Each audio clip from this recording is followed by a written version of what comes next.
School of magic season 2 episode 25। Title, मैं तुम्हें अपना दिल दूंगा। आदर्श एक शैडो मैजिशियन था, इसलिए वह शैडो एलिमेंट की सामान्य से अधिक मजबूत उपस्थिति का आसानी से पता लगा सकता था। शैडो एलिमेंट अंधेरे जैसा दिखता है और सामान्य अंधेरा आसानी से प्रकाश से दूर चला जाएगा। फिर भी वास्तविक अंधेरा प्रकाश की झलक के बिना ब्लैक होल की तरह प्रकाश को अवशोषित कर सकता है। स्कूल की रोशनी कम थी, लेकिन आमतौर पर किरणें अभी भी जंगल में बिखर जाती थी। हालांकि इस समय जंगल पूरी तरह से अंधेरे में था और अगर जगह थोड़ी सी भी अंधेरी होती तो वे अंधेरे की दीवारों में बदल जाते। अंधेरे की दीवारें उन्हें पार करने से रोक नहीं सकती थी, लेकिन उनके अंदर के लोग अपनी दिशा खो देते थे और कुछ और कदम चलने के बाद अपने मूल प्रारंभिक बिंदु पर लौट आते थे। वह शैडो एलिमेंट का एक्सपर्ट है, मुझे उसे ढूंढना है। आदर्श ने सावधानी से खुद को अंधेरे क्षेत्र में छुपा लिया और धैर्यपूर्वक प्रतीक्षा की। आदर्श ने सोचा था कि वह एक बेशर्म अपराधी को पकड़ लेगा जो लड़कियों के डॉर्म में रंगे हाथों घुसपैठ करने की कोशिश कर रहा था, लेकिन उसके आश्चर्य के लिए लड़के को ऐसा नहीं लगा कि वह डॉर्म में घुसपैठ करने की योजना बना रहा था। वह केवल खुद को पूरी तरह छुपाने के लिए डार्क जोन बनाए हुए था। आदर्श के पास सब्र रखने के अलावा कोई चारा नहीं था। यह स्पष्ट था कि शत्रु का शैडो एलिमेंट उसकी तुलना में काफी मजबूत था, इसलिए उसकी उपस्थिति को उजागर करने से ही शत्रु दूर हो जाएगा। दो नुकीले दांत जिनकी कीमत 20 बिलियन थी। कुछ समय बाद आदर्श ने अचानक गलियारे के अंत में कमरे से हलचल सुनी। आदर्श ने तुरंत बालकनी पर नजर डाली और देखा कि एक नाजुक लड़की बालकनी से पाइप के सहारे नीचे उतर रही है। क्या वह समीक्षा नहीं है? आदर्श बुदबुदाया। यह वास्तव में समीक्षा ही थी, जो बेहद कमजोर दिख रही थी। आदर्श को लगा जैसे वो पाइप से नीचे उतर रही थी तो वो किसी भी सेकंड गिर जाएगी। किसी तरह वह इसे जमीन पर लाने में सफल रही। उसने चैनलिंग बाड़ में एक छेद खोला और आसानी से जंगल में घुस गई। जंगल अंधेरे में ढके हुए थे। उसका पतला फिगर जल्दी ही अंधेरे से गायब हो गया, क्योंकि उसने गहराई में कदम रखा, जैसे कि वह बिना किसी निशान के गायब होने वाली थी। आदर्श का दिल डूब गया जब उसे होश आया कि लड़की खतरे के करीब पहुंच रही है। धिक्कार है, पिशाच पहले ही समीक्षा को मोहित कर चुका है। वह बीमार रही होंगी क्योंकि वह लड़का काफी समय से उसका खून चूस रहा है। आदर्श अपने दिल में कोस रहा था। युवा लड़कियों के रक्षक के रूप में आदर्श इस तरह के कृत्यों को कभी बर्दाश्त नहीं करेंगे। पिशाच की हिम्मत कैसे हुई कि वह उन युवा लड़कियों पर इस तरह के बेशर्म तरीके का इस्तेमाल करे जिनकी वह मतलब आदर्श रक्षा कर रहा था। समीक्षा ठीक जाल में जा रही थी। सौभाग्य से आदर्श आज उस पर नजर रख रहे थे, अन्यथा वह नहीं कह सकता था कि उसके साथ क्या होगा।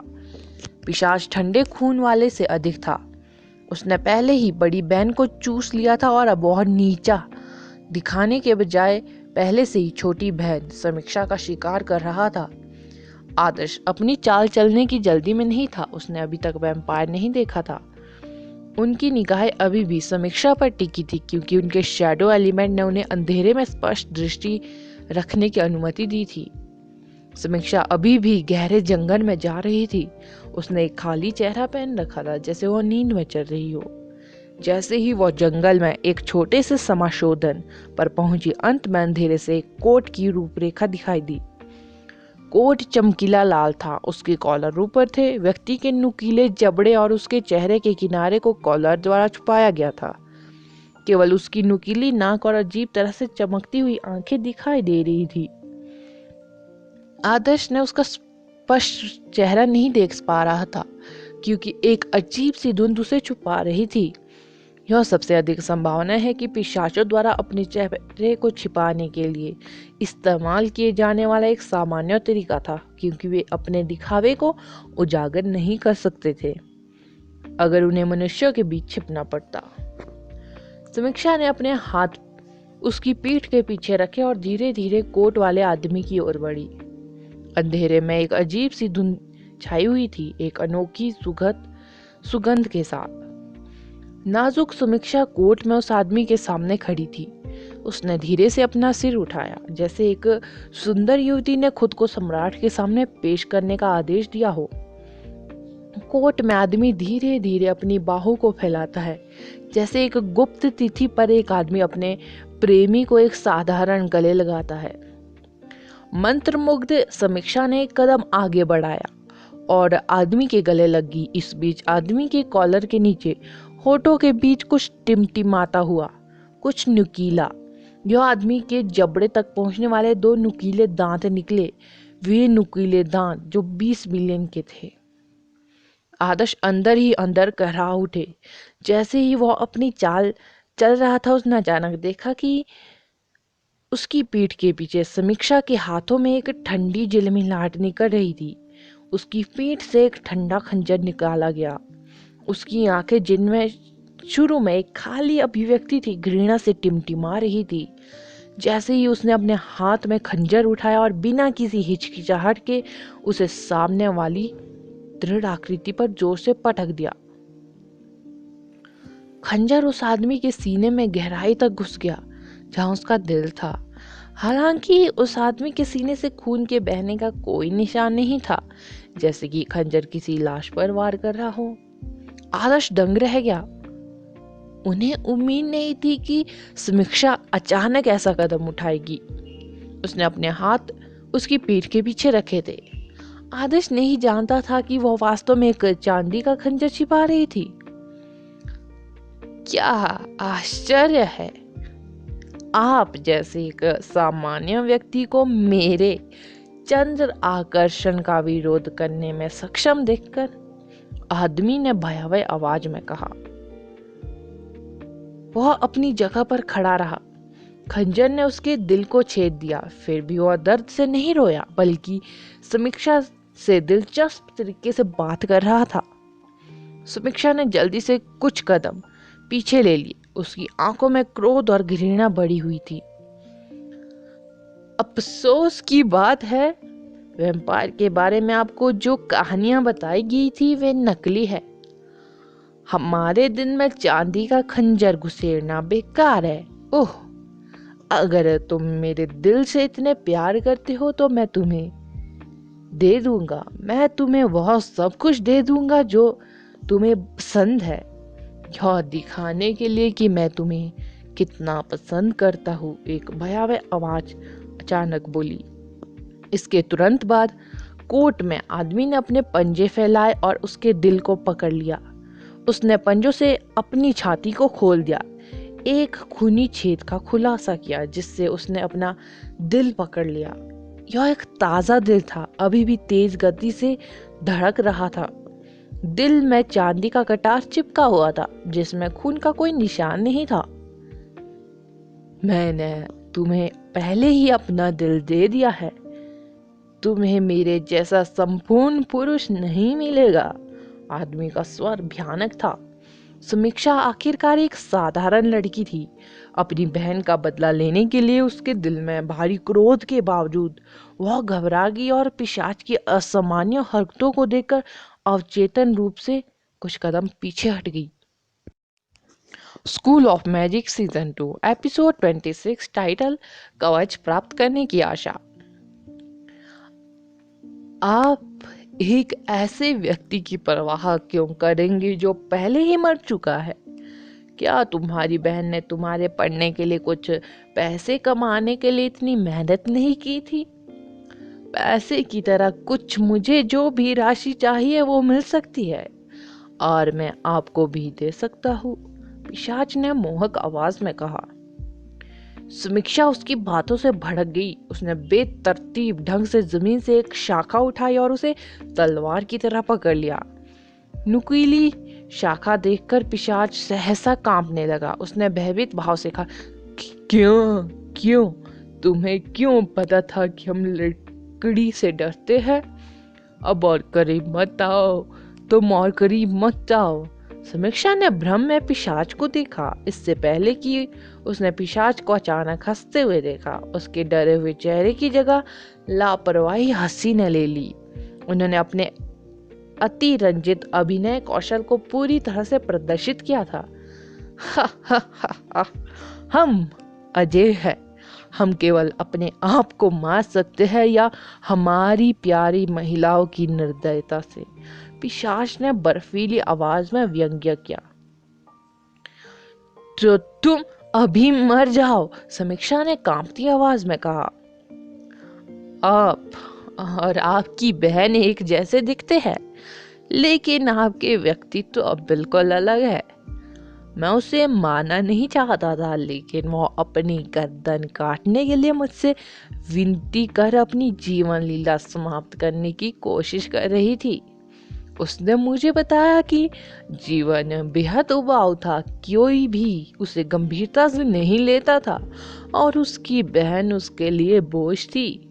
उसने कहा कि जब मैं उसे काटता हूँ तो उसे केवल खुशी का एक हल्का सा संकेत महसूस होता है। इसलिए गंभीर एनीमिया से पीड़ित होने के बावजूद उसने मुझसे बाहर जाने के लिए कहा। क्या आपको नहीं लगता कि वह एक वेश्या की तरह थी, जो खुद को चलाने के लिए ड्रग्स पर निर्भर थी? पिशाच ने कहा। शब्द सुनते ही समीक्षा लगभग पागल होगी। वह उसकी प्यारी बहन थी, फिर भी उस व्यक्ति ने उसे पूरी तरह से अपमानित कर दिया था। उसने प्रफुल्लित करने वाली शाखा को पकड़ लिया और चिड़चिड़े पिशाच से लड़ने की कोशिश करते हुए आगे बढ़ी। हालांकि जिद्दी समीक्षा को अपने जाल में गिरते हुए देखने के दौरान पिशाच वहीं खड़ा था। यह छोटी बहन बड़ी बहन से कहीं अधिक दिलचस्प थी। वह कम आज्ञाकारी थी, इसलिए वह कुछ समय के लिए उसका खिलौना हो सकती थी। वैम्पायर मन ही मन सोचता है। जब समीक्षा वैम्पायर के पास पहुंची तो उसे एहसास हुआ कि वह कितनी मूर्ख थी। उनकी ताकत निश्चित रूप से समान स्तर पर नहीं थी। जब उसने सोचा कि वह अपनी बड़ी बहन की तरह ही खत्म हो जाएंगी तो अचानक उसके बगल में आग का एक धधकता हुआ गोला दिखाई दिया। रोज के रंग की फ्लेम्स ने एक शानदार जलती हुई रोशनी उत्सर्जित की, जिससे जंगल में धुंध और अंधेरा दूर हो गया, क्योंकि यह एक विशाल मुट्ठी की तरह पिशाच में अटकी गई। पिशाच ने कभी नहीं सोचा था कि एक फायर मैजिशियन जंगल में छिपा होगा। फायर फिस्ट के पूर्ण विस्फोट ने उसे दर्जनों मीटर दूर उड़ते हुए भेज दिया, जबकि जगह में आग लग गई। जमीन पर गिरते ही पिशाच आग की लपटों में घिर गया। फिर भी वह इतनी आसानी से नहीं मरेगा। तुरंत आग की लपटों में अपने पैरों पर खड़ा हो गया और आश्चर्य से आदर्श को घूरने लगा। उसे लगा जैसे उसे कुछ समझ आ गया है और उसने तुरंत अपना चेहरा छिपाने के लिए कोट का इस्तेमाल किया। एक पिशाच किसी को अपना चेहरा दिखाने की अनुमति नहीं देगा, क्योंकि वे अपना चेहरा उजागर होने के बाद शहर में और अधिक समय तक नहीं रह पाएंगे। उसकी आंखें क्रोध से भर गई। यह पता चला कि कोई उसके साथ खिलवाड़ करने की कोशिश कर रहा था। उसे यकीन नहीं हो रहा था कि जंगल में कोई और मैजिशियन है या नहीं। उसने अपना कोट ऊपर फेंका, जो तुरंत काले चमड़े में बदल गया और उसके चारों ओर लिपट गया। जैसे ही चमड़ा आसमान में उड़ गया, वह चमगादड़ के पंखों की तरह तेजी से फड़फड़ाने लगा। वह तेजी से जंगल से भाग गया, क्योंकि शैडो एलिमेंट ने उसे निगल दिया।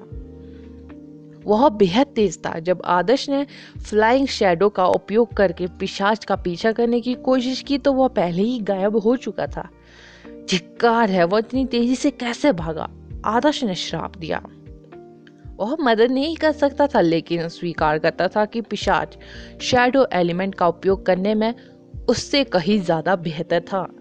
ऐसी स्थिति में उसे वहां रोक पाना संभव नहीं था। हालांकि उसके पास कोई और चारा नहीं था, क्योंकि अगर वह और हिचकिचाता तो समीक्षा की हत्या कर दी जाती। आदर्श समीक्षा तक चला गया।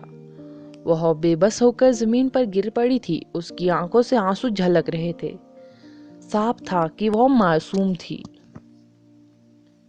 आदर्श उसे दिलासा देना चाहता था, फिर भी उसे पता नहीं था कि क्या कहना है। वह इस बात से हैरान था कि समीक्षा अपनी बहन का बदला लेने के लिए कितनी दृढ़ थी। उसकी नाजुक उपस्थिति के बावजूद स्पष्ट रूप से यह दर्शाती थी कि उसकी बहन उसके लिए कितनी महत्वपूर्ण थी। जब आदर्श को याद आया कैसे पिशाच बहनों का मजाक उड़ा रहा था तो उसे भी बहुत गुस्सा आया था। समीक्षा बहुत देर तक जंगल में रोती रही। वह अब अपने स्कूल नहीं लौट सकती थी, इसलिए आदर्श उसे अपने अपार्टमेंट में ले आए और उसे लिविंग रूम में आराम करने दिया। आदर्श कुछ उच्च गुणवत्ता वाले रक्त सीरम खोजने में कामयाब रहे। वह जानता था कि लड़की ने जानबूझकर पिशाच को अपना खून पीने दिया था ताकि वह पिशाच का विश्वास अर्जित करने के बाद अपनी चाल चल सके। धन्यवाद, मुझे पिछली बार आपके साथ अशिष्ट व्यवहार करने के लिए खेद है, समीक्षा ने दयनीय ढंग से कहा। तो आप पहले से ही जानते थे कि आपकी बहन की मौत अजीब थी? तुम्हें मुझे बता देना चाहिए था। आप जैसा सामान्य व्यक्ति संभवतः उस प्राणी के खिलाफ कैसे खड़ा हो सकता था, आदर्श ने कहा। मैं सिर्फ अन्य लोगों को गंदगी में नहीं घसीटना चाहती थी, क्षमा करें, समीक्षा ने धीरे से कहा। मुझे पिशाच को संभालने दो। मैं इसे एक मिशन के लिए कर रहा हूँ, लेकिन चूंकि हमने उसे इस बार सतर्क कर दिया है, इसलिए उसे दोबारा पकड़ने की कोशिश करना मुश्किल होगा। वह हर समय अपना चेहरा छिपाए रहता है, इसलिए मैं उसके असली रूप को स्पष्ट रूप से देखने का प्रबंध नहीं कर पाया। क्या आप जानते हैं कि वह कौन है, आदर्श ने पूछा। समीक्षा ने सिर हिलाया। उसने उसे पहले कभी नहीं देखा था। हो सकता है कि उसकी बहन को पता हो, लेकिन वह गुजर चुकी थी। यहाँ आराम करो, आदर्श ने कहा। आदर्श ने उसके लिए अपने कमरे में रहने की व्यवस्था की। वह उसे वापस स्कूल नहीं जाने देगा क्योंकि पिशाच गुस्से में उसे फिर से नुकसान पहुंचाने की कोशिश कर सकता था, इसलिए उसे उसकी रक्षा करनी थी।